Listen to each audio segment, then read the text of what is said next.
नमस्कार, मैं खुशबू कुमारी। आप देख रहे हैं वेब इंडिया न्यूज। यहाँ दी जाती है तमाम सटीक और सही खबरें सबसे पहले आप तक। इस समय की सबसे बड़ी खबर बिहार राज्य के पश्चिम चंपारण जिला के नरकटियागंज क्षेत्र से आ रही है।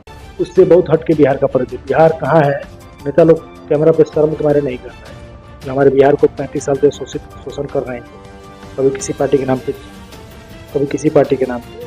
शर्म से वो लोग कैमरा पे नहीं कर पाएंगे। राजनीति में कहावत है, बता देता हूँ। माननीय स्वर्गीय काशीराम जी का कहा हुआ है कि पहला चुनाव हारने के लिए लड़ा जाता है ना, दूसरा चुनाव हराने के लिए लड़ा जाता है, तीसरा चुनाव जीतने के लिए लड़ा जाता है। मिला के देख लीजिए, आपको 2 दशक से बता रहे हैं। आपको कहीं ना कहीं किसी न किसी एक परिवार का उस पर दबदबा रहा है। ये चीज नहीं चाहिए। किसी बाहरी उम्मीदवार को भी हम लोग बर्दाश्त नहीं। सर, आप वर्मा परिवार के साथ इशारा कर रहे हैं। पार्टी का स्थापना हुआ और अभी पार्टी 2 महीना में 10% वोट ला ले रही है। उनको सोचना चाहिए कि उनमें क्या कमी है कि हम लोग को 10% वोट। चुनाव का बात है तो हम लोग के लिए फक्र की बात है कि हम लोग दूसरे नंबर पे। शर्म की बात आरजेडी और एनडीए गठबंधन के लिए हम लोग तीसरा चौथा नंबर पे हैं। और दूसरी तरफ शराबबंदी हटा रहे हैं। सर, बिहार में शराब बंद है क्या? सबसे पहले बताइए, बिहार में शराब बंद है क्या? क्या है आपका? चूंकि कुछ लोग तो MY का समीकरण कहते हैं, कुछ लोग MYT का कहते हैं समीकरण, कुछ लोग अलग अलग सर है समीकरण। जन सुराज का समीकरण, हम लोग का समीकरण सर सिंपल है एकदम। हम लोग का समीकरण त्रस्त जनता है यहाँ का।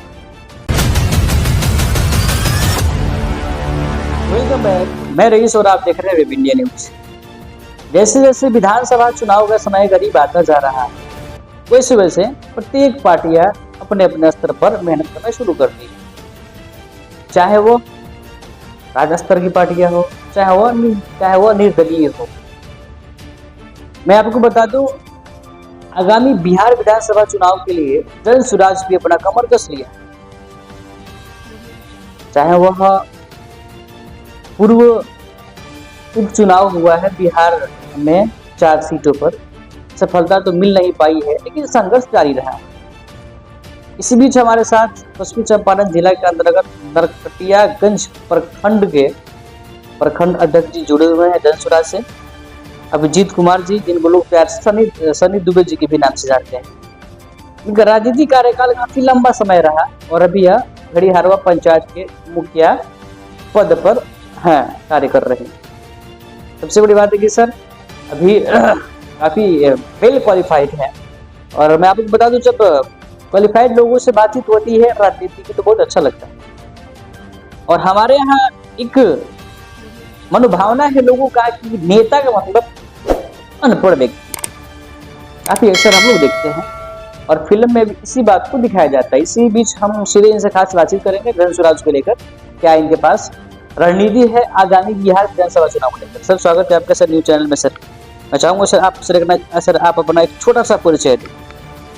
सबसे पहले तो मैं आपके न्यूज चैनल के माध्यम से आपके तमाम दर्शकों का हार्दिक स्वागत और अभिनंदन करता हूँ। Thank you so much. और नरकटियागंज प्रखंड मुखिया संघ उपाध्यक्ष होने के नाते नरकटियागंज मुखिया संघ के द्वारा और नरकटियागंज प्रखंड जन सुराज के अध्यक्ष जन सुराज परिवार की तरफ से आप लोगों को कोटि कोटि बधाई और शुभकामना देता हूँ।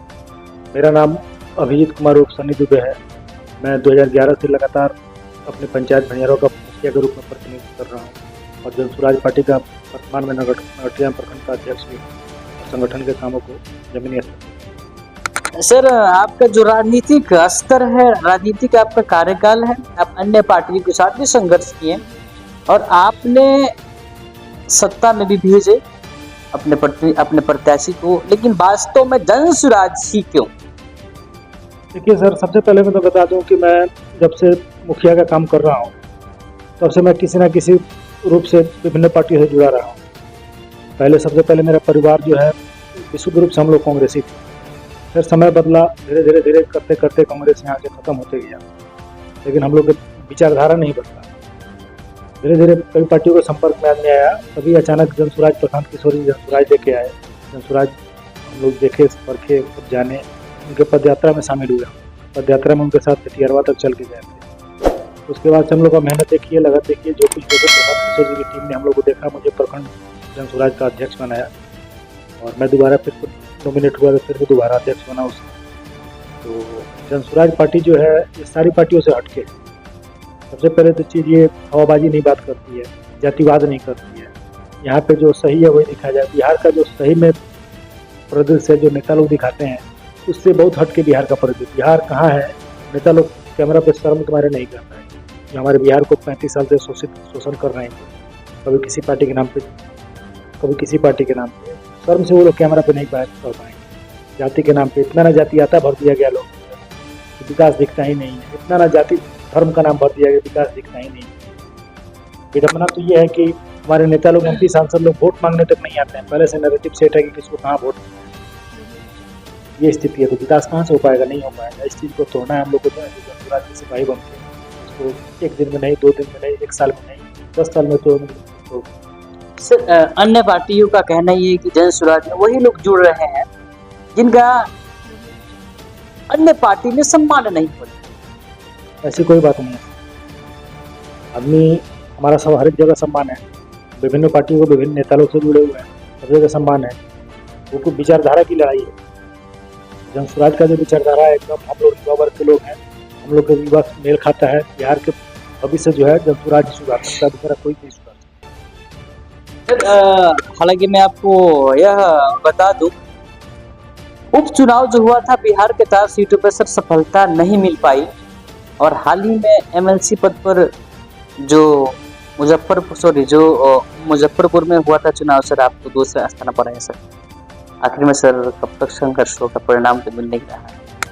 संघर्ष जारी है सर। संघर्ष जब तक सफलता नहीं मिलेगी तब तक संघर्ष चलता रहे। आपको मतलब एक राजनीति में कहावत है, बता देता हूँ। माननीय स्वर्गीय काशीराम जी का कहा हुआ है कि पहला चुनाव हारने के लिए लड़ा जाता है ना, दूसरा चुनाव हराने के लिए लड़ा जाता है, तीसरा चुनाव जीतने के लिए लड़ा जाता है। और जहाँ तक हमारे जन स्वराज पार्टी की 4 विधानसभा उपचुनाव का बात पूछ रहे हैं, तो बताना चाहूँगा आपको कि जन स्वराज वहाँ पे चुनाव लड़ा जहाँ पे जन स्वराज का भी पदयात्रा नहीं हुआ, वहाँ पे पार्टी का संगठन नहीं बना है। उसके बाद भी हम लोगों ने 10% वोट लेके वहाँ पे आए। एक विधानसभा में हम लोग को बेला में 17-18 हज़ार वोट मिला। वहाँ पे जीतन राम मांझी के पतोह के खिलाफ हमारे लड़े थे जितेंद्र पासवान जी, माननीय डॉक्टर जितेंद्र पासवान जी, उनको 35,000 वोट मिला। और जगह भी वोट मिला। तो टोटल जितना वोट पोल हुआ उसका 10% हम लोग ले गए। तो और पार्टी के लिए शर्म की बात है कि हम लोग जैसे 2 अक्टूबर को पार्टी का स्थापना हुआ और अभी पार्टी 2 महीना में 10% वोट ला ले। उनको सोचना चाहिए कि उनमें क्या कमी है कि हम लोग को 10% वोट। और एमएलसी चुनाव का बात है तो इसमें हम लोग के लिए फख्र की बात है कि हम लोग दूसरे नंबर पे हैं। शर्म की बात आरजेडी और एनडीए गठबंधन की है कि हम लोग तीसरा चौथा नंबर पर हैं। देखिए सर, कहीं ना कहीं सर यदि हम देखें कि निर्दलीय व्यक्ति यदि विजय प्राप्त कर जाए सर, कहीं सर कुछ ना कुछ वहाँ के लोगों के अंदर प्रति जो व्यक्तिगत भावनाएं थी वो तो प्रभाव डाली है। ये लोकतंत्र है, इसमें सबको चुनाव लड़ने का हक है। हो सकता है कि हमारे कैंडिडेट या हमारे प्रत्याशी या हमारे पार्टी जो है अपना विचार सब लोगों के पास नहीं पहुँचा पाई हो, लेट हो गई हो। और मैंने आपसे बोला भी कि मेरी पार्टी नहीं है। अब इस मैंने बहुत लोग जो मोबाइल इंटरनेट देख रहे हैं, जहाँ तक पदयात्रा के लोग जानते हैं, लेकिन ग्रामीण स्तर पर लोग बहुत ज़्यादा नहीं देख पाए हैं, हमारी पार्टी का नहीं समझ पाए। हो सकता है इसका भी इफेक्ट रहा हो। सर बिहार में सभी पार्टी किसी न किसी गठबंधन से जुड़ी हुई है। हम लोग जिसको इंडिया महागठबंधन कहते हैं, एनडीए भी कहते हैं। 243 सीट पर आप चुनाव लड़ने वाले हैं आगामी बिहार विधानसभा चुनाव के। सर क्या लगता है कि अकेले इस रणभूमि में कूदना इतना आसान होगा? क्योंकि एक तरफ कई सारी पार्टियां, ये आपको एक तरफ इंडिया है और दूसरी तरफ एनडीए है और सबका सिपा सलार सेनापति अलग अलग, सब लोगों ने अपनी अपनी सेना को लेकर आ रहे हैं। लेकिन सर आप तो एक ही दल है, क्या आपको लगता है कि आसानी से विजय प्राप्त हो पाइएगा? एकदम सर, हमारी पार्टी का मोटिव ही है कि हम लोग को जातिवाद करना नहीं है, धर्म के नाम पे वोट लेना ही नहीं है। ये जो पहले से बिहार में स्थापित पार्टियां हैं जो महागठबंधन ठगबंधन बनाई है एनडीए के नाम पे, महागठबंधन के नाम पे, वो लोग सब स्वार्थ का राजनीति करता है और सब स्वार्थ के लिए अपना गठबंधन बनाया है। हम लोग को 243 मतलब 243 पे लड़ेंगे और जनता हम लोग को समर्थन देगी, जनता का आशीर्वाद मिलेगा और हम लोग जीत के भी हैं। सर समीकरण क्या है आपका? क्योंकि कुछ लोग तो MY का समीकरण कहते हैं, कुछ लोग MYT का कहते हैं समीकरण, कुछ लोग अलग अलग सर है समीकरण, जन सुराज का समीकरण क्या? हम लोग का समीकरण सर सिंपल है एकदम। हम लोग का समीकरण त्रस्त जनता है यहाँ का। हम लोग का समीकरण त्रस्त जनता है। लालू यादव का जंगल राज हटाने के नाम पे नीतीश कुमार को वोट लोग दिया। 20 साल से नीतीश कुमार ने बिहार में राज कर रहे हैं। नीतीश कुमार को शर्म आनी चाहिए कि यहाँ के युवा लोग हैं। युवा केवल गरीब के युवा नहीं सर, मिडिल क्लास के युवा भी, वो पढ़ाई के नाम पे जा रहे हैं। गरीब के युवा कमाने के लिए जाते हैं और फिर बिहार आते हैं। वो व्यवस्था 20 साल में ये इंफ्रास्ट्रक्चर क्यों नहीं नीतीश कुमार यहाँ पे खड़ा करता है? कोटा का नाम ले रहा हूँ सर, राजस्थान में एक जगह है कोटा, वहाँ पे पढ़ने वाला बिहार का, पढ़ाने वाला बिहार का, मालिक जो बिल्डिंग जिसमें बच्चे रहते हैं वो मकान मालिक भी बिहार का। क्या व्यवस्था गया में, मुजफ्फरपुर में, बेतिया में, मोतिहारी में, पटना में नहीं हो सकता है? ये व्यवस्था यहाँ पे होनी चाहिए। तो हमारे बच्चे वहाँ पे जाते हैं, पैसा का लॉस करते हैं, अपना संसाधन का लॉस करते हैं, वो इनकम तो बिहार को मिलता है ना, उसका रेवेन्यू तो बिहार को मिलता है ना। ये राजस्थान का फायदा पहुँचा रहे हैं। तो कहीं ना कहीं नीतीश कुमार की इच्छा शक्ति में नीतीश कुमार इसको सोचे ही नहीं है। नीतीश कुमार को तो और कहेंगे सर, बिहार में अगर जातिवाद को कोई बढ़ावा दिया तो माननीय नीतीश कुमार भी है, जो बिहार में जाति को बढ़ावा दिया है। पिछड़ी जाति को अत्यंत पिछड़ी बारी में तोड़े, दलित को महादलित बना दिए। तो जाति तो नस नस में लोगों को पहुंचा देगा, बीमारी टाइप का हो गया है और मुद्दा से भटका कर राजनीति कर रहा है। शराबबंदी पर सर आपका क्या स्टैंड है कि जब जन सुराज की जनसभा हुई पटना में, तो उस स्पीच में प्रशांत किशोर जी ने एक वाक्य कही, जब मेरी सरकार आएगी बिहार में तो शराबबंदी को हटा। और उसी दिन जन सुराज पार्टी का रूप ली। और सवाल तो बनता है सर, चूंकि इसलिए कि जन सुराज स्वयं को गांधीवादी विचारधारा पर चलने के लिए कहते हैं और दूसरी तरफ शराबबंदी हटाने के लिए। सर बिहार में शराब बंद है क्या? मुझे पहले बताइए, बिहार में शराब बंद है क्या? मुख्यमंत्री जी तो कह रहे हैं नहीं, तो मुख्यमंत्री के कहने से नहीं ना हो जाता है। हम लोग जमीन से जुड़े हुए नेता है, मुख्यमंत्री जी को वही दिखाया जाता है जो नेता लोग वही दिखाता है, पदाधिकारी लोग वही दिखाते हैं जो देखना चाहते हैं। बिहार में शराबबंदी है ही नहीं, उल्टा बिहार सरकार को रेवेन्यू का क्षति होता है। कम से कम रेवेन्यू का तो क्षति नहीं होता। यह शराबबंदी करना है तो शराबबंदी ऐसे ही शराबबंदी होता है। प्लानिंग कोई नहीं था, कुछ नहीं था। आजकल आज कौन है जेल में बंद? कौन है शराब को? जिनके पास साधन संसाधन नहीं है, जो गरीब, वो लोग मार खा रहे हैं जेल में जाके, जेल में बंद है। जिनके पास पैसा हो तो आ जाते हैं, 3 दिन बाद छूट के आ जाते हैं, पुलिस मैनेज कर लेते हैं, छूट के आ जाते हैं। शराब मिलता कहाँ नहीं है? सब जगह शराब मिल रहा है। शराब अगर मिलता नहीं तो आए दिन आप न्यूज़ के माध्यम से सुनते होंगे, देखते होंगे कि लोग जहरीली शराब पीने से इतना मर रहा है। कहाँ से आता है? सरकार नहीं दिखता है, मीडिया में चलता है। सर नरकटियागंज विधानसभा की बात करें तो वहां पर जन सुराज का क्या स्कोप है? आप लोग रणनीति क्या है? क्या पहले से जो सत्ता में काबिज है भी आपके, मैं विधानसभा सरकार के बारे में बात कर रहा हूँ, चाहे भारतीय जनता पार्टी हो या पूर्व में आपका कांग्रेस की हो या उससे पहले आपका एनसीपी के बारे में बात कर रहा हूँ, सबके बारे में बात करो। क्या आपको लगता है किस भारतीय जनता पार्टी के गढ़ में आप झंडा गाड़ पाइएगा जन सुराज का? सबसे पहले तो बता दूं सर कि नगटियागंज किसी पार्टी का बपौती नहीं है, ठीक है, और किसी एक ही परिवार का यहाँ पे छत्रप नहीं रहेगा, ठीक ना। नगटिया में मिला के देख लीजिए, आपको 2 दशक से बता रहे हैं आपको, कहीं ना कहीं किसी न किसी एक परिवार का उस पर दबदबा रहा है। ये चीज़ को नहीं करना, ये चीज़ नहीं चाहिए, किसी बाहरी उम्मीदवार को भी हम लोग बर्दाश्त नहीं। सर आप वर्मा परिवार को शायद इशारा कर रहे हैं? नहीं, वर्मा परिवार या दुबे परिवार का बात नहीं है सर।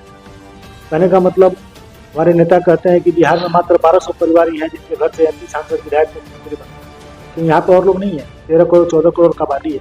नगटिया में उस वर्मा परिवार या चाहे किसी और परिवार के काबिल लोग नहीं, बहुत सारे काबिल लोग हैं। तो कहीं ना कहीं हमारी जनता में भावना में बह जाती है। नगटिया में वैसे प्रतिनिधि, वैसे विधायक, वैसे सांसद की जरूरत है जो सही मायने में जनता के हित के लिए काम, जो सही मायने में जाति धर्म से ऊपर उठ के काम।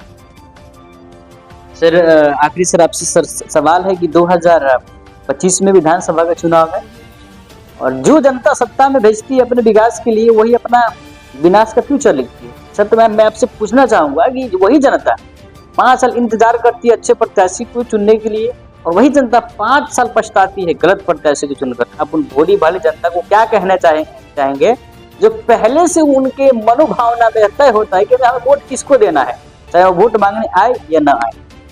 सबसे पहले तो मैं अपने नगटिया विधानसभा के जितने भी मतदाता बंधु माता बहन है, सबसे अपील करना चाहूँगा कि वोट आप लोग दें। वोट का मतदान जो होता है अवश्य करें, वो आपका मौलिक अधिकार है, करना भी चाहिए। लेकिन वोट देने से पहले अपने बच्चों का भविष्य देखें। जो आपके बच्चों के शिक्षा, रोजगार, दवा के लिए काम करता हो, उस ऐसे प्रत्याशी को वोट दें। शर्म आती है। नगटिया विधानसभा के अंदर नगटिया का अनुमंडल हॉस्पिटल है, वहाँ पे जाएंगे, बेड पे मरीज दिखेगा नहीं दिखेगा, लेकिन 10-5 कुत्ता जरूर दिख जाएगा। वहाँ पे अल्ट्रासाउंड मशीन चलाने वाले आदमी नहीं, आपको CT स्कैन करने वाला आदमी नहीं है, सारे मशीन पड़े हुए लेकिन कुछ नहीं है। अनुमंडल हॉस्पिटल में आज तक हमको नहीं याद है कि कोई मरीज गया हो और ठीक होकर आया हो। कोई एक्सीडेंटल केस चला जाता है, थोड़ा सा भी रहता है तो उसको रेफर कर दिया जाता है व्यक्ति, ऐसा लगता है यहाँ पे कुछ है ही नहीं।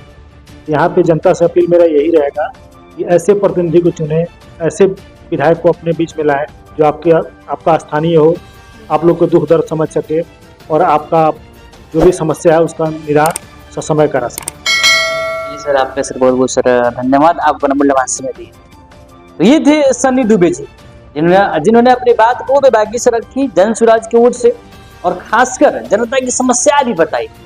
वास्तव में जिन समस्याओं से जनता जूझ रही है या जिन समस्याओं को लेकर जनता कई सालों से अपने मत को दान करते आ रही है, अभी तक उन समस्याओं से जनता जूझ रही है। तो मतलब पूरा साफ है कि जनता का जो निर्णय है ये गलत दिशा में जा रहा है।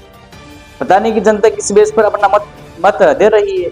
हमको तो इसी बात का यकीन है और इसी बात पर विश्वास है, जनता जिस मुद्दे पर वोट देगी उसी क्षेत्र में विकास होगा। देखते हैं आगामी विधानसभा चुनाव में क्या जन सुराज किस रणनीति से नरकटियागंज विधानसभा में अपना पासा चलेगा। क्या जन सुराज इस काबिज विधानसभा पर अपना जीत का परचम लहराएगा कि नहीं। तब तक के लिए विजिट कीजिए हमारे चैनल। फिर मिलते हैं एक नए खबर के साथ। जय हिंद, जय भारत।